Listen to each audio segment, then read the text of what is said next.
Es que bueno, ¿cómo están? Dios les bendiga. Le digo que después de los 40 uno empieza a hacer locuras que no hacía de más chavo, ¿verdad? Si las botas les sorprendieron, espérese que vea el saco rojo de la semana. Bien, pues es una gran alegría estar aquí con ustedes, poder compartir con Marco, con Noe, con Adam, con su esposa. La verdad es una gran bendición cada vez que podemos tener un tiempo para vernos. La excusa es que íbamos a predicar, pero la verdad queríamos pasar un tiempo juntos. Y la verdad es de que llegamos hace una hora más o menos, ya estamos disfrutando muchísimos recuerdos, ¿verdad? Siempre que nos vemos hay muchos recuerdos y pues es una gran bendición poder estar aquí, compartirles acerca de la apologética. Es un tema que para algunos puede ser muy raro el nombre, ¿verdad? Apologética, pues de qué se trata, ¿verdad? Pero yo vi el video que Marco compartió en Facebook donde explica padrísimo de qué se trata, entonces no voy a tratar de explicar mucho lo que ustedes ya escucharon. O si alguien no vio el video, pues entonces le explicamos, ¿verdad? ¿Cuántos vieron el video? Ok, todos, ¿verdad? Le dieron like, ¿verdad? Ok. Porque el buen pastor conoce el muro de sus ovejas, ¿eh? Y bien, pues, como bien decía, está mi esposa Susi. Yo creo que mañana o la semana ella viene y los saluda. Hoy es el día donde yo sé que todos tienen que regresar rápido para continuar con las actividades el día de mañana. Y vamos a tratar de dar una introducción de lo que vamos a estar hablando durante estos días. Tenemos hoy, mañana y el sábado a partir de las 5 de la tarde, mañana 7:30, hoy 7:30. Entonces vamos a tener un buen tiempo para charlar.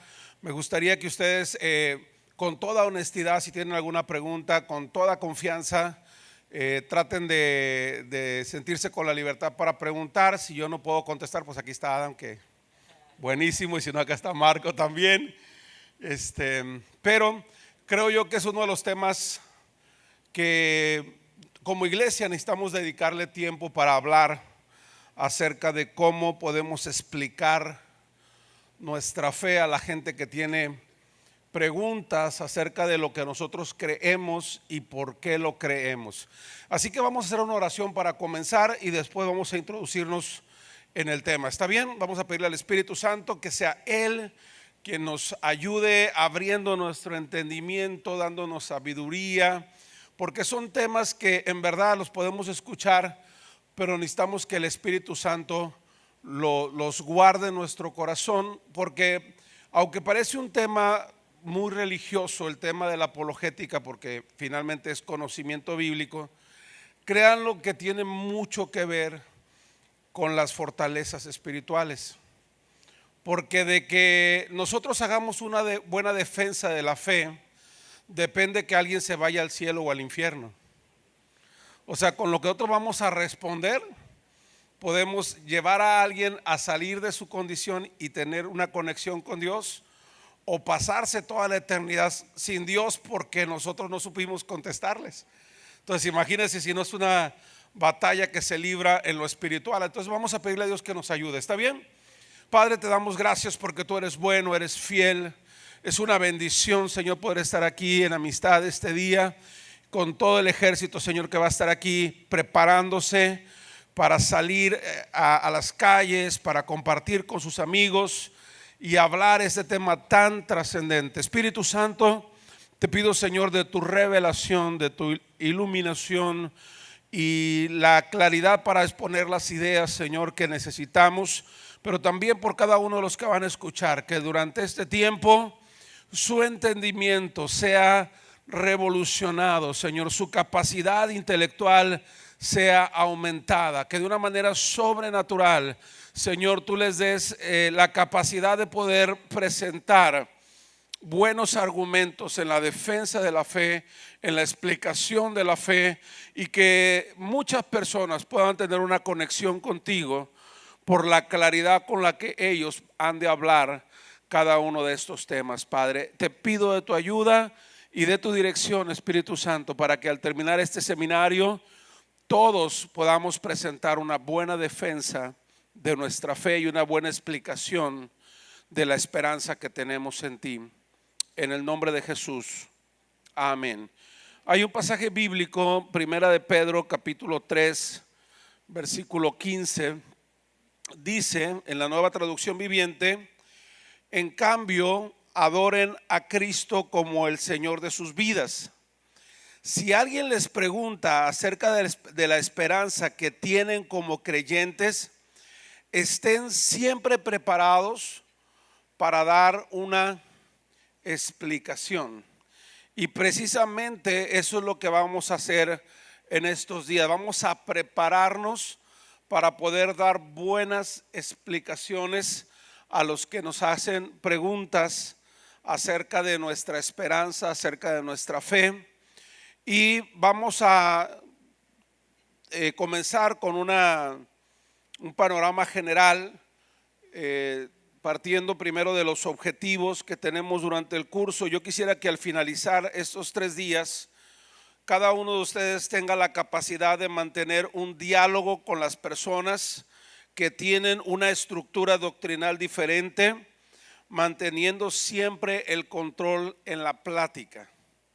Porque una de las cosas que nos pasa con mucha frecuencia cuando hablamos con alguien que opina diferente a nosotros es que perdemos el control y nos vamos a hablar cosas que no tienen nada que ver con el objetivo de que ellos tengan un encuentro con Dios. Entonces algo que debemos de hacer es, ellos se pueden ir por cualquier tema y nosotros los vamos a regresar al mismo tema que nos interesa a nosotros. No es otro el objetivo, sino que puedan tener una experiencia con Dios, ¿verdad? Entonces ese es el primer objetivo. Segundo objetivo es sentir un deseo por defender su forma de creer, manteniendo siempre una buena actitud. Es decir, defender nuestra forma de creer es importante, pero mantener una buena actitud es más importante que defender nuestra forma de creer. Porque por mucho que nosotros tengamos un extraordinario conocimiento, si tenemos una mala actitud, vamos a perder a la gente, ¿verdad? Y número 3, que cada uno de ustedes logre la habilidad de formular las preguntas asertivas que lleven al razonamiento y reflexión de sus oponentes y que les lleven a razonar sus ideologías, filosofías y razonamientos. Algo que vamos a ver a lo largo de este curso es que no es tanto lo que decimos, porque podemos saber mucho y decir mucho, pero es más importante aprender a preguntar lo que debemos preguntar. Es decir, no siempre hablando mucho, que normalmente cuando usted platica con alguien acerca de la fe, la persona siempre quiere platicar mucho y no le quiere dejar muchas oportunidades de platicar. ¿Le ha pasado eso, verdad? Entonces algo que tenemos que aprender no es hablar mucho, sino aprender a preguntar lo que se debe de preguntar para sacudir el cerebro de la gente, ¿verdad? Entonces dígale, nos van a sacudir el cerebro, al que está solo, dígale, nos van a sacudir el cerebro en estos días.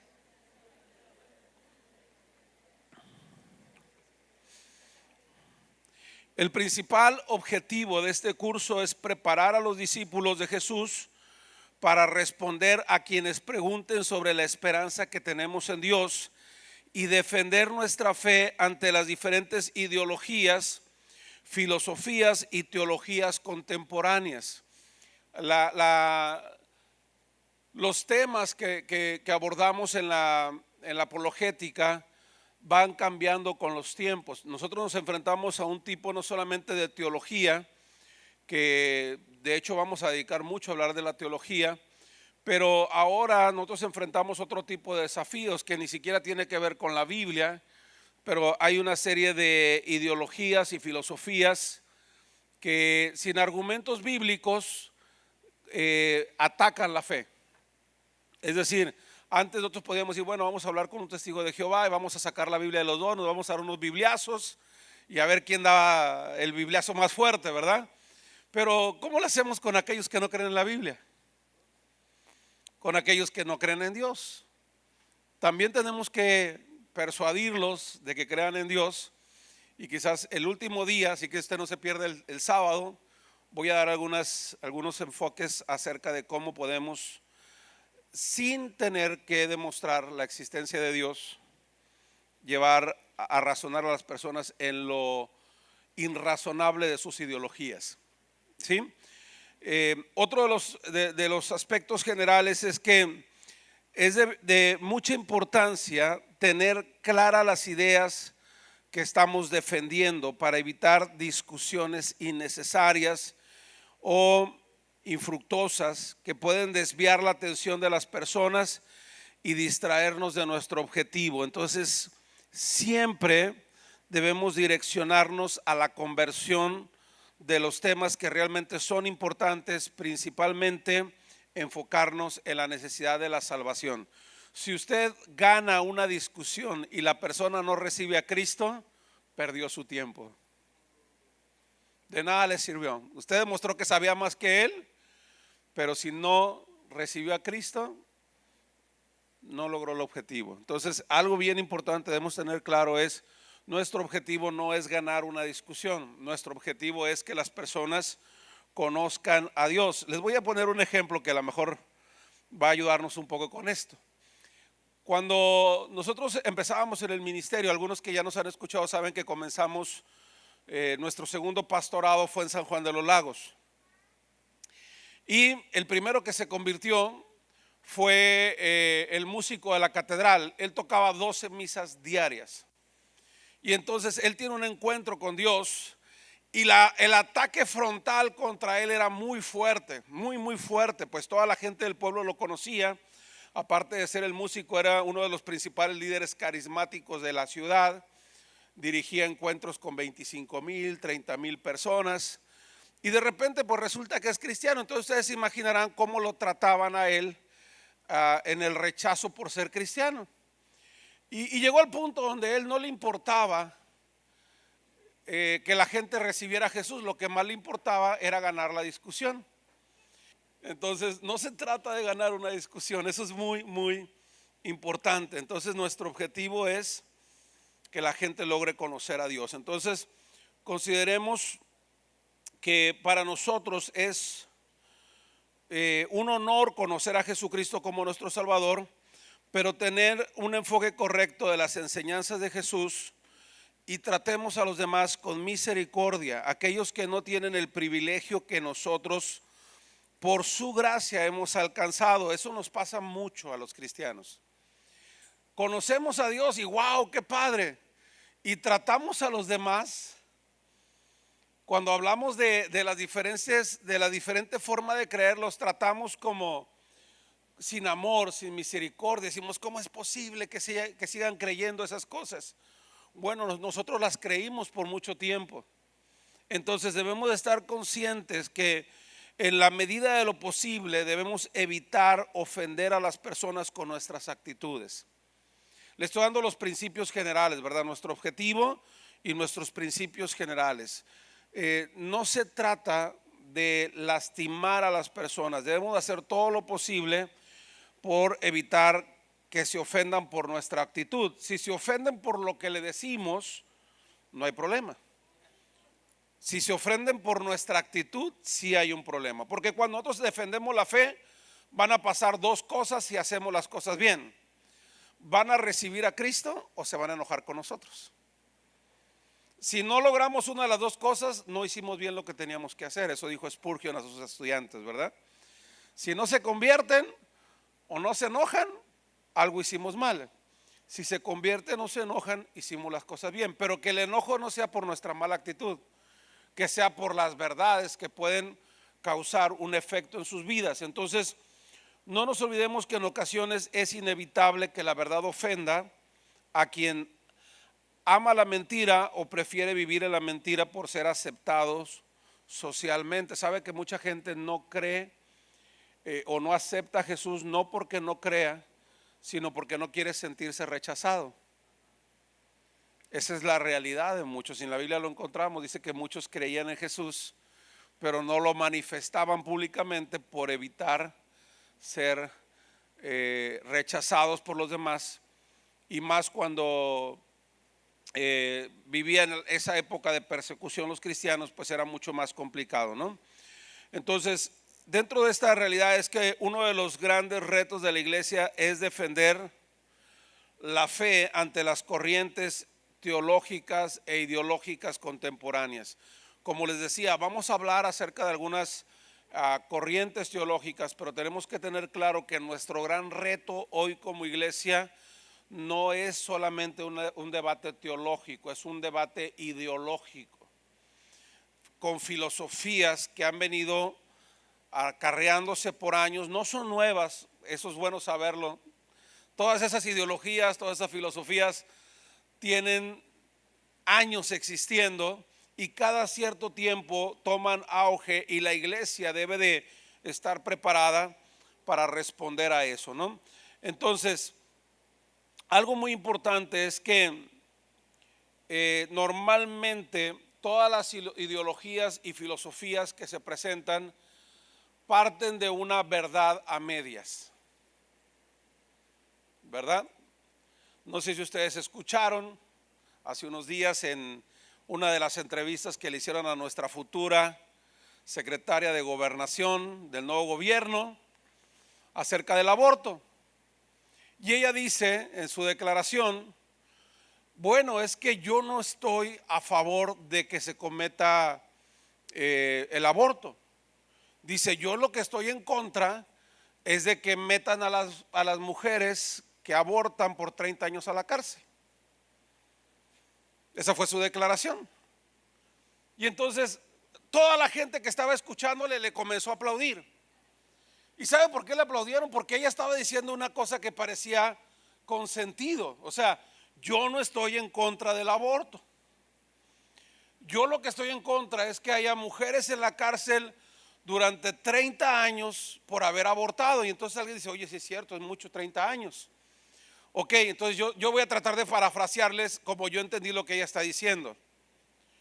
Yo no estoy a favor de que alguien asfixie a su hijo y lo deshaga en pedazos. En eso no estoy a favor de que alguna mujer haga eso. Lo que estoy en contra es de que una mujer que asfixia a su hijo y lo desmembran en pedazos, metan a esa pobre mujer a la cárcel. Qué ilógico. ¿Me estoy explicando? ¿Sí entendió la diferencia irónica? Es decir, no estoy en contra de que, perdón, no estoy a favor de que una mujer haga eso. Lo que estoy en contra es de que la metan a la cárcel. O sea, yo puedo estar en contra entonces de que un asesino lo metan a la cárcel. No estoy de acuerdo que mató a alguien. Lo que no estoy de acuerdo es que lo metan a la cárcel. Si mató a alguien, ¿por qué lo tienen que meter a la cárcel? Y cualquiera diría aplaudiendo, oye, es verdad, es que no es bueno, ella no está a favor del aborto. Pero pobres mujeres, ¿por qué van a ir a la cárcel nomás por haber matado a su hijo? Por eso quise repetirlo varias veces, para que usted lo entienda, porque así es como se presentan todas las verdades a medias. En una parte todos vamos a decir, qué bueno. Pero cuando reflexione sus palabras se da cuenta que lo que está diciendo es una barbaridad. ¿Sí? Así que prepárese, porque eso es lo que nos espera en los próximos 6 años. Ese tipo de inteligencia es con la que nos van a gobernar los próximos años. ¿Sí? Entonces, todas las ideologías tienen verdades incompletas o distorsionadas para justificar las acciones. Y las actitudes reprobables están disfrazadas ahora de derechos humanos, distorsionando conceptos, buscando la aceptación, la tolerancia, la inclusión, que realmente lo único que hace es denigrar al ser humano en lugar de respetarle sus derechos humanos. Y desde ahí entonces nosotros tenemos que estar preparados para responder a toda esta avalancha de ideas con las cuales la iglesia tiene que aprender a contestar. ¿Sí?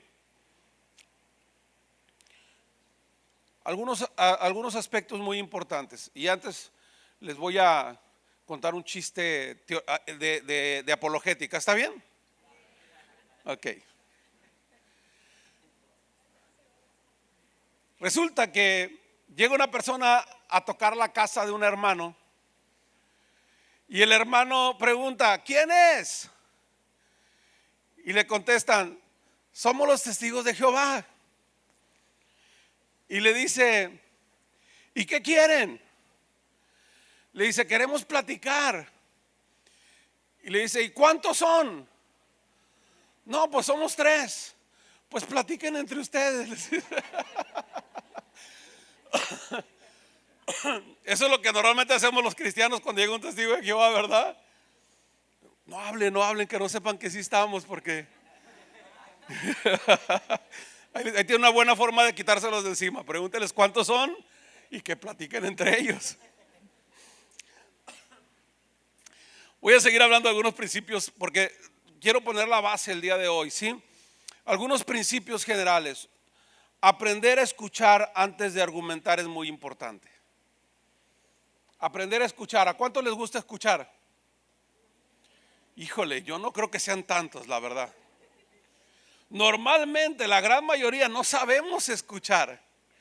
En cuanto dicen algo que nosotros no estamos de acuerdo, ni siquiera dejamos que la persona termine la frase y ya le estamos contestando. Si lo hacemos entre esposos o con nuestros hijos, lo mismo nos pasa cuando estamos hablando con alguien, y más si se trata de defender lo que creemos. Entonces, el gran error es que no aprendemos a escuchar y por eso no sabemos qué preguntar. Cuando aprendemos a escuchar, vamos a saber qué preguntar antes que responder nosotros. Porque muchas veces lo único que necesitamos es razonar los argumentos que nos están dando para preguntar lo que va a llevar a esa persona a reflexionar sobre sus propias palabras. ¿Sí? Antes de enseñar es necesario aprender a preguntar lo que lleva a la persona a pensar y reflexionar para remover las ideas, filosofías, ideologías que ya tiene preconcebidas. Esta parte es fundamental. Miren, las personas con las que estamos platicando ya tienen un esquema mental bien definido. Si usted habla con un testigo de Jehová, un mormón, un católico, de cualquier otra religión, ellos tienen una idea de lo que creen y ellos creen que están bien. ¿Qué razón tienen para escucharnos a nosotros? Nada. O sea, ellos no tienen obligación de escucharnos y muy probablemente no van a querer escucharnos. Si nosotros los escuchamos a ellos y entonces le preguntamos, ¿lo que tú quieres decir es esto? No, yo no quise decir eso. Es que eso es lo que dijiste. Les pongo el ejemplo de la secretaria, de la futura secretaria de Gobernación. Lo que tú quisiste decir entonces es que tú no estás a favor del aborto. Lo que estás diciendo es que tú estás de acuerdo en que si alguien asesina a un niño, no es bueno que la metan a la cárcel. Eso es lo que tratas de decir. No, yo no dije eso. Bueno, es que eso es lo que está diciendo, o eso es lo que estoy entendiendo lo que dijiste. A ver, vuélvemelo a explicar. Y entonces cuando se lo vuelve a explicar, ¿cómo se lo vuelve a explicar de forma que no diga lo que ya dijo? Entonces, por eso es importante que nosotros aprendamos a escuchar, y muchas veces ni siquiera le tenemos que decir todavía lo que nosotros creemos. Lo que tenemos que hacer es que piensen en lo que ellos creen. ¿Sí? Eso es muy importante. No siempre es bueno iniciar desde conceptos bíblicos, ya que no para todas las personas tiene el mismo respeto y autoridad la Biblia como para nosotros. En ocasiones la reflexión de sus propios argumentos los puede llevar a reconocer su error. Entonces, si es necesario, muy necesario, use la Biblia cuando está argumentando. Pero si puede evitar usar la Biblia hasta que la persona reconozca que está en un error, hasta ese momento ocupará así sacar la Biblia para enseñarle la verdad. El primer enfoque es que la persona reflexione sobre lo que cree y se dé cuenta que lo que cree no tiene sentido. Y cuando la persona ya lo captó y dijo, oye, de veras, estoy mal, sí, yo estaba equivocado. Ok, ¿quieres conocer la verdad?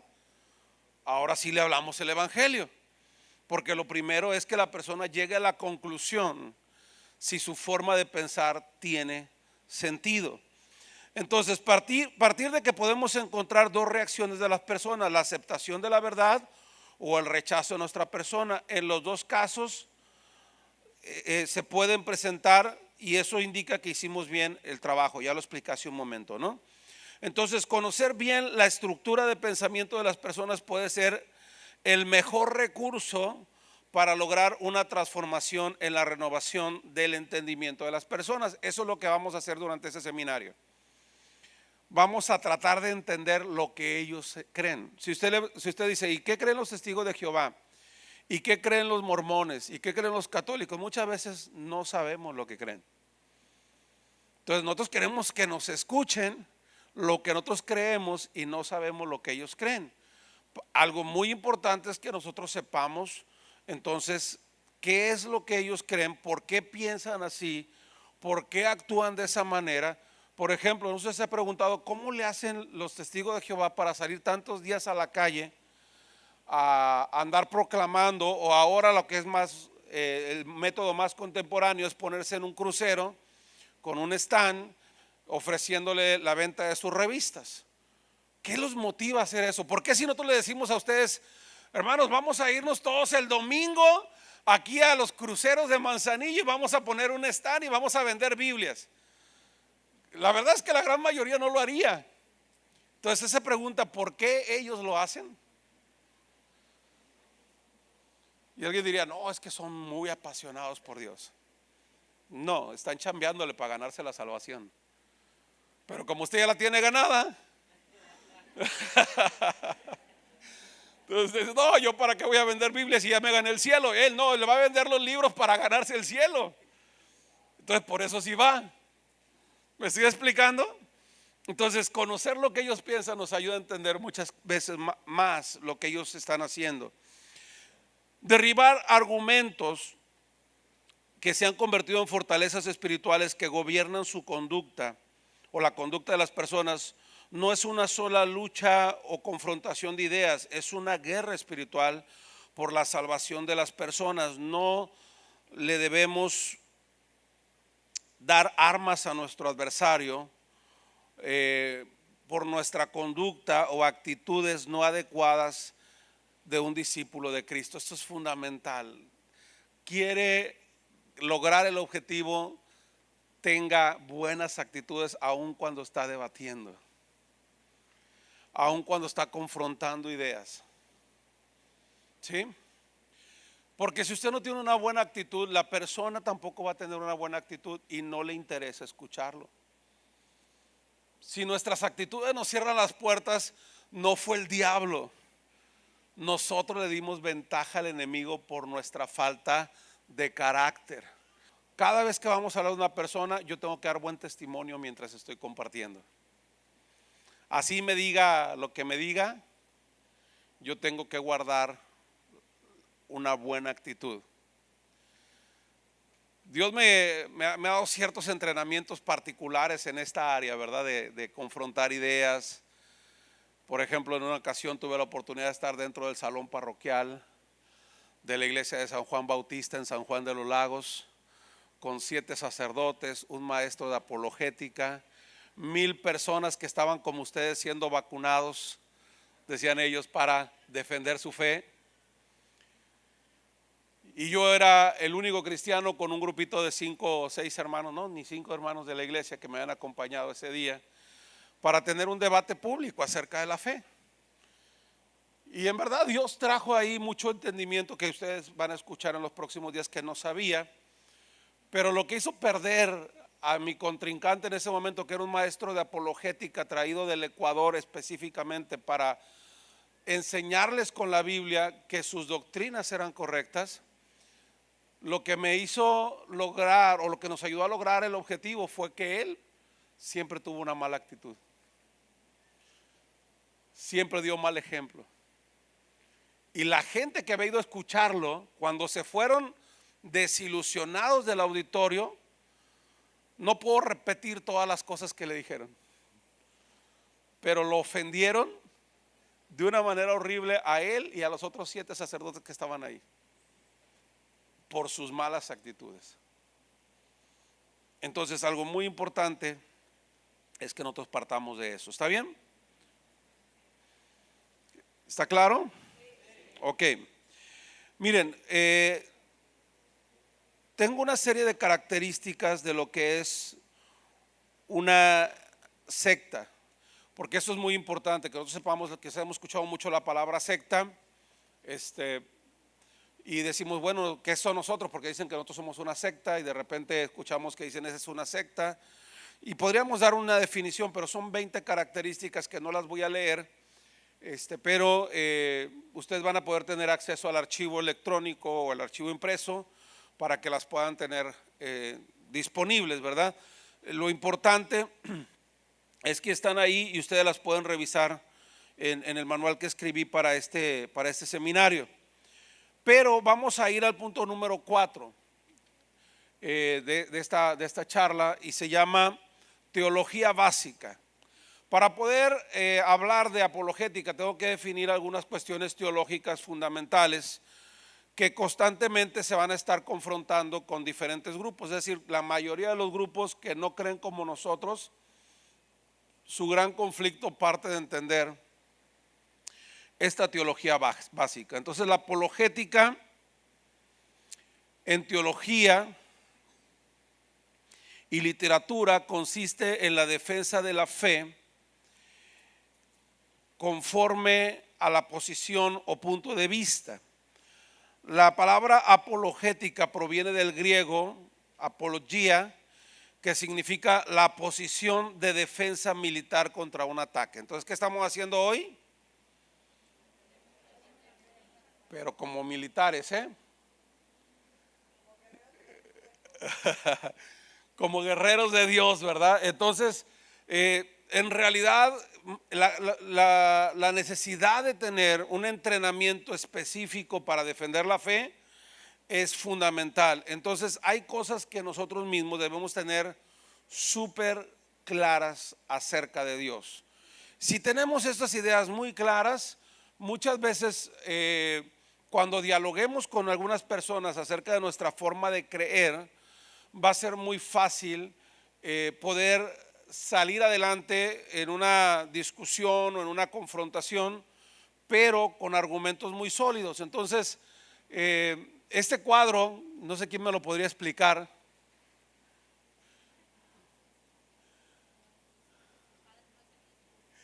Nosotros creemos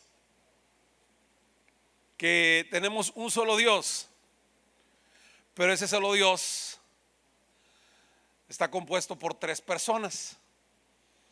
Y ahí es donde surgen muchos conflictos de ideas entre los diferentes grupos religiosos que no creen como nosotros. Entonces, por eso decimos, el Padre no es el Hijo, pero el Hijo es Dios y a la vez Dios es el Padre. El Padre no es el Espíritu Santo, el Espíritu Santo es Dios, pero no es el Hijo. ¿Ya me entendió?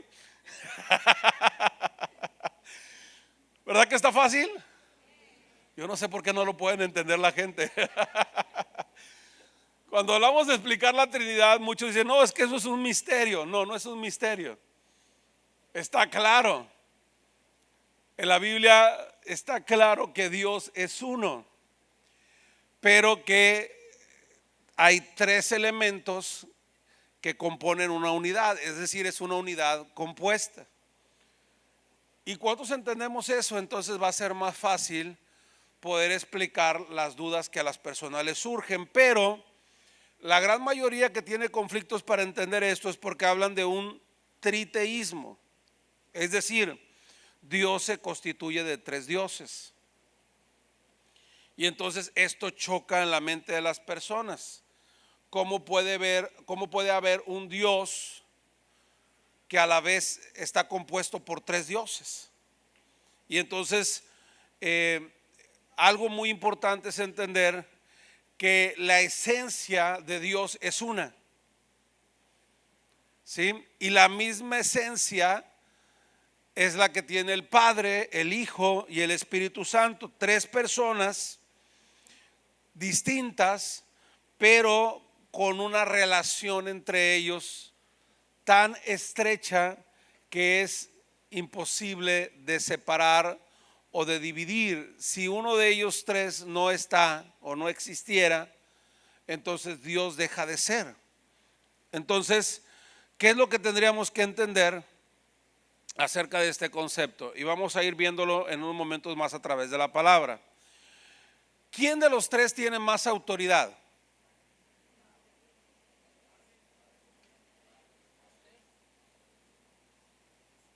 A ver, vamos a ir a la Biblia, ¿sí? Esgrima bíblico, el que lo encuentre primero lo lee en voz alta. Juan capítulo 5 versículos 18 y 19.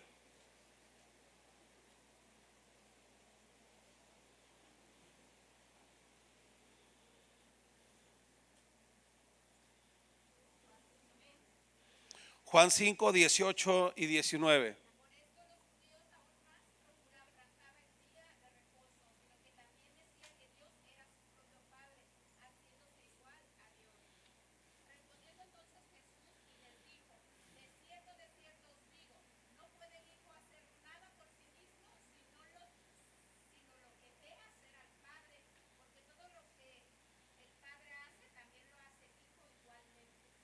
Entonces, ¿quién tiene más autoridad?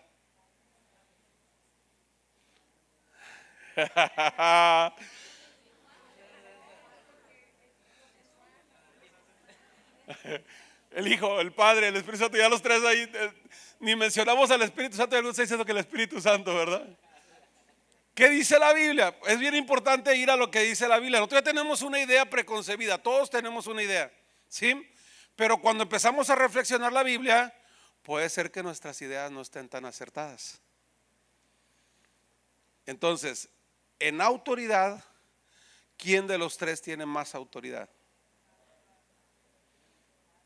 A ver, ¿lo volvemos a leer? Por esto los judíos aún más procuraban matarle, porque no solo quebrantaba el día de reposo, sino que también decía que Dios era su propio Padre, haciéndose ¿qué? Igual a Dios. Siguiente, el 19. Respondiendo entonces Jesús les dijo: de cierto os digo, no puede el Hijo hacer nada por sí mismo, sino lo que ve hacer al Padre, porque todo lo que el pues dice, porque todo lo que el Padre hace, también lo hace el Hijo igualmente. ¿Qué significa igualmente? Ok, entonces ¿aquí tiene más autoridad? Ok, ya definimos un aspecto muy importante, ¿sí? Si usted tiene otro concepto, no se enoje conmigo, ahí la Biblia lo dice, ¿sí? No lo acabo de inventar, ya está escrito hace muchos años ahí. Vaya a Filipenses 2:6.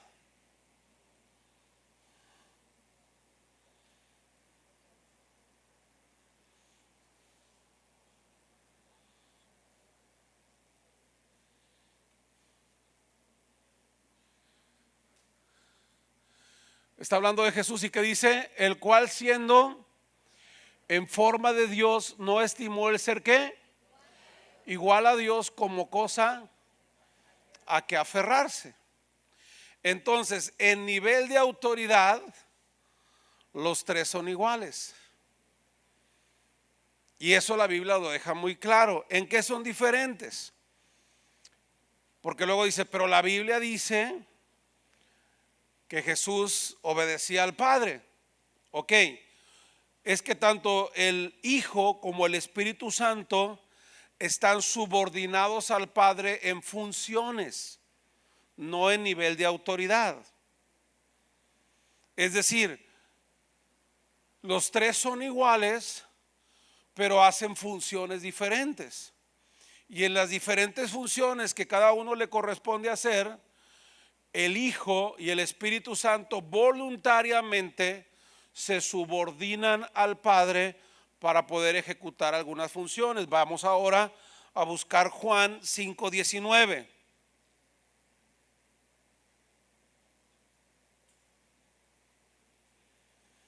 ¿Qué dice?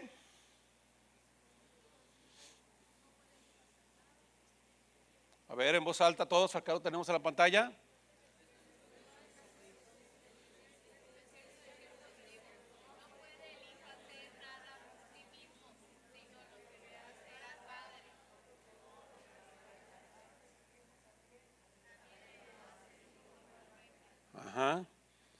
Entonces, el Hijo no puede hacer nada en cuanto a qué, en cuanto a sus funciones, pero no significa que no sean iguales en cuanto a esencia. Entonces, eso es importante. En cuanto a autoridad van a ser iguales, pero en cuanto a funciones, las funciones del Hijo están subordinadas al Padre. Por eso dice él, no puedo hacer nada si no me pongo de acuerdo con mi Padre. ¿Sí? Luego vamos a buscar ahí mismo en Juan capítulo 14, versículo 10.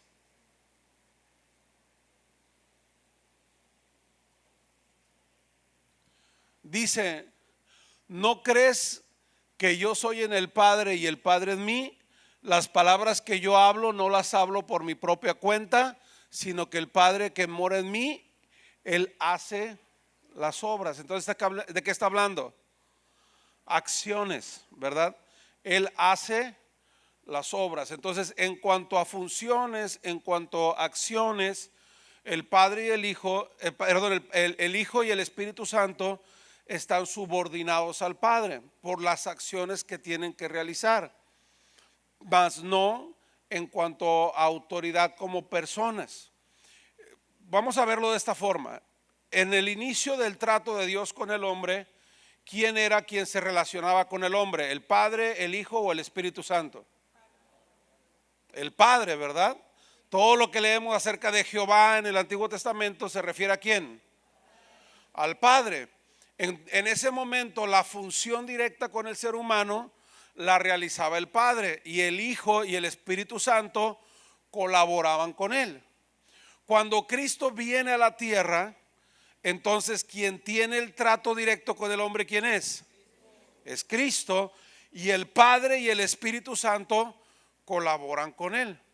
Cuando Cristo muere, resucita y se va al cielo, ¿envía a quién?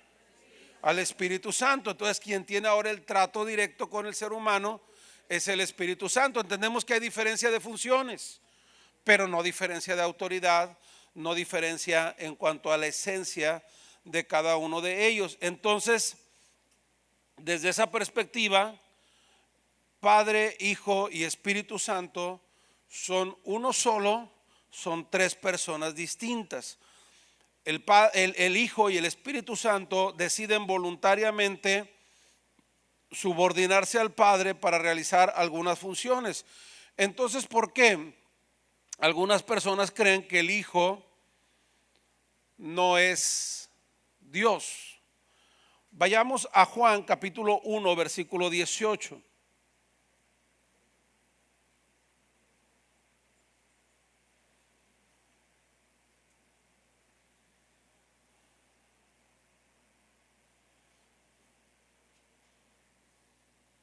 Dice, a Dios nadie le vio jamás, el unigénito Hijo que está en el seno del Padre, Él le ha dado a conocer. Entonces nadie jamás ha visto a Dios, pero por cuando dice el unigénito que está en el seno del Padre, nos está hablando que Jesús es engendrado por Dios desde la eternidad.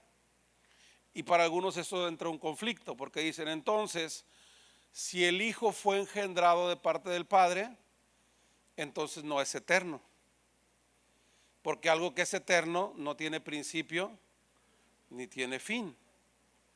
Entonces el conflicto para algunos es decir, entonces, ¿cómo Jesús es Dios si Dios es eterno y Jesús no es eterno?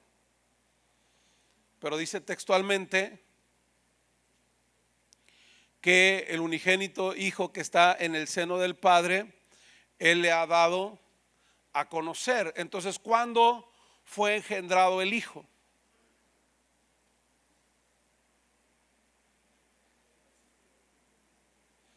Él es Dios y es eterno. ¿Estamos de acuerdo con eso? ¿Cuándo fue engendrado?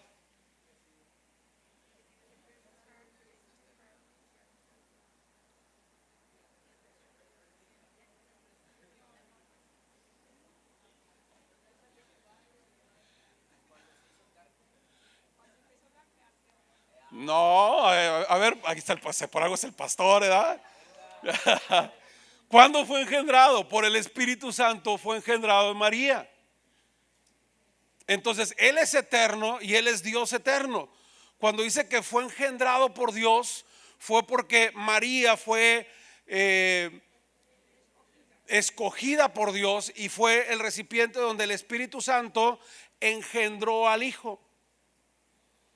Y entonces sí fue engendrado en su naturaleza humana, no en su naturaleza divina. En su naturaleza divina, Él es eterno. Y entonces, cuando entendemos esto, nosotros podemos partir claramente, cuando está hablando de que Jesús vino a esta tierra, ahí Él decidió subordinarse al Padre por función. Vea que dice Romanos 1:3 para fortalecer esta idea.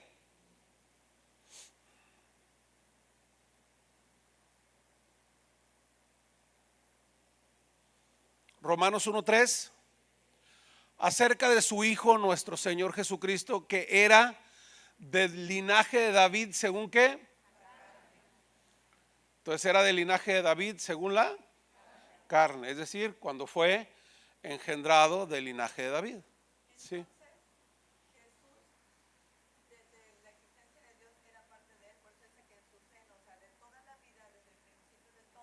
Sí, sí, recordemos que Él toma la función como hijo porque tiene que venir a la tierra. Cuando Él estaba en el cielo, dice la Biblia, ¿qué hacían los ángeles con Él? Lo servían y lo adoraban. Si nosotros adoramos a algo que no es eterno, que no es Dios, ¿cómo se le llama eso? Y entonces los ángeles no iban a estar idolatrando a alguien que no era Dios. ¿Estamos claros hasta ahí? Por eso es importante preguntarnos cuando leemos para poder encontrar las respuestas. Y es lo que yo les decía hace un momento, si aprendemos a preguntar, vamos a aprender a descubrir lo que la Biblia siempre ha dicho, pero que muchas veces como no le preguntamos, pues no nos responde. ¿Sí? Entonces, entendemos que Jesús, Hijo de Dios, es engendrado por medio del Espíritu Santo, por medio del Padre que envió a su Hijo, pero Él es eterno. Y entonces por su función, Él decide venir y subordinarse. Y con esto entonces se descarta la idea del triteísmo, porque la idea del triteísmo es que existen tres dioses y cada uno tiene una esencia diferente. Y no tenemos tres dioses, tenemos un solo Dios verdadero, con tres personas, ¿verdad? Entonces cuando alguien dice, bueno, entonces si no son tres dioses y es un solo Dios, entonces no se trata de un triteísmo. Entonces ¿de qué se trata? Se le llama la doctrina del sabelianismo. ¿Qué significa esto? Dios es, si lo han escuchado aunque no saben el nombre, Dios es una persona, pero simplemente se manifiesta Él mismo como tres de acuerdo a las circunstancias. Esta doctrina se debe el nombre precisamente a Sabelius, un hereje que surgió en en el año 250 antes de Cristo en Egipto. Es decir, desde entonces venía ya la idea. Entonces, si Dios no son tres personas y es un solo Dios, entonces y no son tres dioses diferentes, significa que Dios actúa como el Padre cuando le conviene, actúa como el Hijo cuando le conviene y actúa como el Espíritu Santo cuando le conviene, pero en realidad es solamente Dios fingiendo ser. Esa es la idea de esta ideología, y de alguna forma puede parecer lógica para algunos, ¿verdad? Pero la Biblia dice todo lo contrario, porque la Biblia no habla de que Dios sea un actor que actúa según se requiera o según se necesite. La Biblia habla claramente que existen propiedades y funciones que son particulares de cada uno de las tres personas de la Trinidad. Entonces el Padre, el Hijo y el Espíritu Santo de alguna manera están interconectados, pero son totalmente diferentes. Por ejemplo, el Padre nunca es el medio de actividad de las demás personas. Por eso les decía, cuando estábamos en el antiguo pacto, quien tenía relación con el ser humano era el Padre. Cuando Cristo viene y quien tiene relación directa con el ser humano es el Cristo, entonces, es Cristo. Entonces, el Padre en algún momento es nuestro redentor.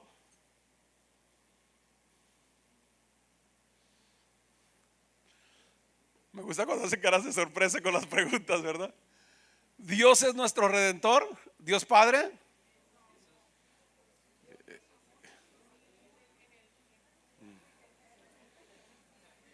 ¿Verdad que se siente feo decir, no, el Padre no es mi redentor? Bueno, el Padre no murió por nosotros.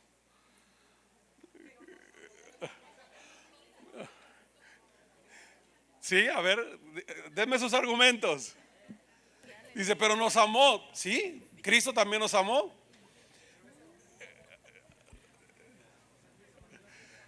Ya ven, es un solo Dios, pero son tres personas diferentes. En la función de hijo, Jesús fue quien murió por nosotros. El Padre no murió por nosotros. Entonces, Dios nos dio un medio de redención. Nos amó tanto que envió a su hijo. Él envió el medio. Pero ¿quién fue el medio? Ok, entonces nota la diferencia. El Padre no es redentor. Quien es redentor es el Hijo. Cuando Jesús estaba en la tierra, les dice a sus discípulos, les conviene que yo me vaya porque van a estar mejor con él que conmigo. ¿Cómo puede estar alguien mejor que con Cristo? Sí, cuando alguien está con el Espíritu Santo, está mejor porque está en otra etapa de relación con Dios, porque Dios está haciendo algo. Cuando necesitábamos que Dios pusiera un medio de redención, Él puso el medio de redención. Cuando era necesario que alguien nos redimiera, Jesús nos redimió. Pero cuando Jesús hizo toda la obra perfecta para que fuéramos redimidos, si no interviene el Espíritu Santo ahora con nosotros, aunque el Padre envió el medio y aunque Cristo ya murió en la cruz, si el Espíritu Santo no nos redarguye y nos convence de pecado, nosotros no vamos a aceptar el sacrificio de Jesús. Entonces de nada va a servir. ¿De qué sirve que Dios me mande un medio de redención, que Cristo haga el acto de redención, si el Espíritu Santo no me convence para que aproveche ese medio de redención? Tres funciones diferentes que nunca se van a mezclar. Ni el Padre va a intervenir en las funciones del Hijo, ni el Hijo en las funciones del Padre. Entonces no puede haber esa idea de que Dios está actuando según sean las circunstancias. ¿Por qué? Porque la mejor forma de demostrar que eso no sucede es yendo a Marcos capítulo 1 versículos 10 al 11. Vamos a ir a Marcos capítulo 1 versículos 10 al 11.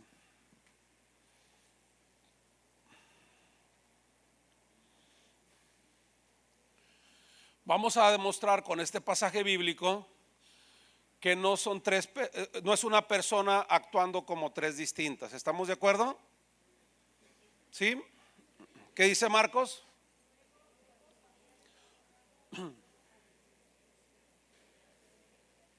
A ver, le preguntamos al texto, ¿dónde estaba Jesús? Saliendo del agua, ¿verdad? Dices, luego subió Jesús del agua, lo sumergieron en el agua, Jesús está dentro del agua y está subiendo, ¿sí? ¿Dónde está el Espíritu Santo? Descendiendo. Entonces, no existían hologramas en ese tiempo. No era aquí Jesús apareciéndose como Jesús, siendo el Padre, y la paloma o la presencia del Espíritu Santo descendiendo como paloma, siendo el mismo Padre fingiendo ser el Espíritu Santo. ¿Se fija que no tiene idea, no tiene sentido esa idea? Aquí está Jesús, aquí está el Espíritu Santo descendiendo en forma corporal como de paloma. Y luego dice claramente en forma corporal, es decir, no era una alucinación, no era un holograma, era una paloma real, ¿verdad? Visible, tangible. Y vino y se puso sobre Jesús. Y luego, ¿qué dice?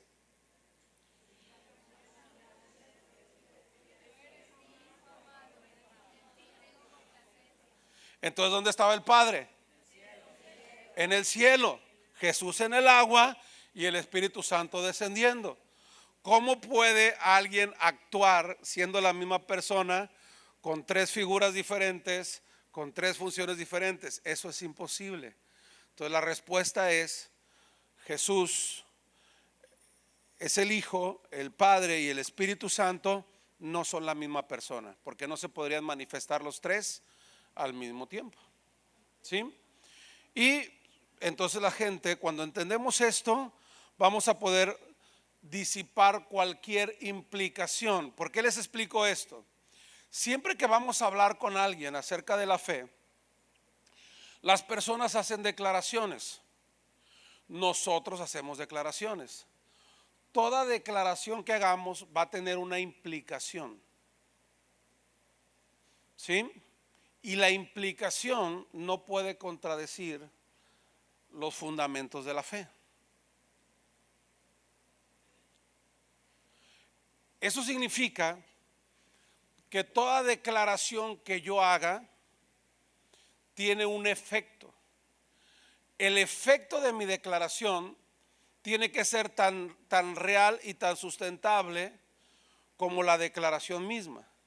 Porque si yo hago una declaración y esa declaración implica algo que contradice lo que Dios dijo, entonces mi declaración está incorrecta. Porque los efectos que genera esa declaración contradicen lo que Dios habla. Por ejemplo, si yo les dijera que Jesús no es Dios, o si yo les dijera que Jesús era el Padre actuando como Dios, ¿sí? Entonces imagínense que Jesús es una presentación de un personaje del Padre que está fingiendo ser Jesús, pero ese mismo va a la cruz, y cuando está en la cruz y está muriendo por nosotros, realmente Él no es 100% humano, porque es Dios fingiendo ser un ser humano.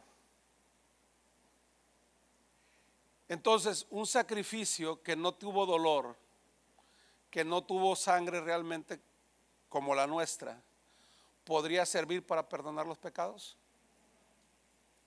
Porque era solamente una actuación. Entonces, cuando alguien hace una declaración, tiene implicaciones. ¿Cuál es la implicación? Entonces Jesús nos engañó, porque estaba fingiendo morir, estaba fingiendo sufrir, entonces no murió, entonces no resucitó, y entonces nunca descendió del cielo y nunca ascendió al cielo. Todo eso implica esa declaración. Entonces toda declaración tiene implicaciones. Cuando nosotros nos preguntamos cuáles son esas implicaciones y las presentamos como argumentos, se destruye la declaración que podría tener mucho peso aparentemente en el concepto ideológico. Entonces, cuando hablamos de las diferentes funciones y de las diferentes acciones que hace el Padre y hace el Hijo, entonces es muy fácil entender por qué las cosas tienen una razón, tienen un origen, tienen un fundamento, y nosotros tenemos que aprender a partir de principios y de fundamentos, más no de ideas. Todos tenemos buenas ideas, no todas nuestras ideas son bíblicas. Todos tenemos argumentos, no todos nuestros argumentos son bíblicos. Normalmente cuando estamos hablando con otras personas, nosotros mismos como cristianos cometemos el error de dar unas respuestas que antes ni siquiera habíamos pensado y ni siquiera la hemos razonado, y solamente es una idea que no tiene nada que ver con el tema que estamos hablando. Entonces es necesario estar bien preparados cuando vamos a hablar con una persona, saber qué argumentos voy a usar, qué preguntas voy a hacer, porque de eso depende que tenga buenos resultados mi charla con las personas. ¿Sí?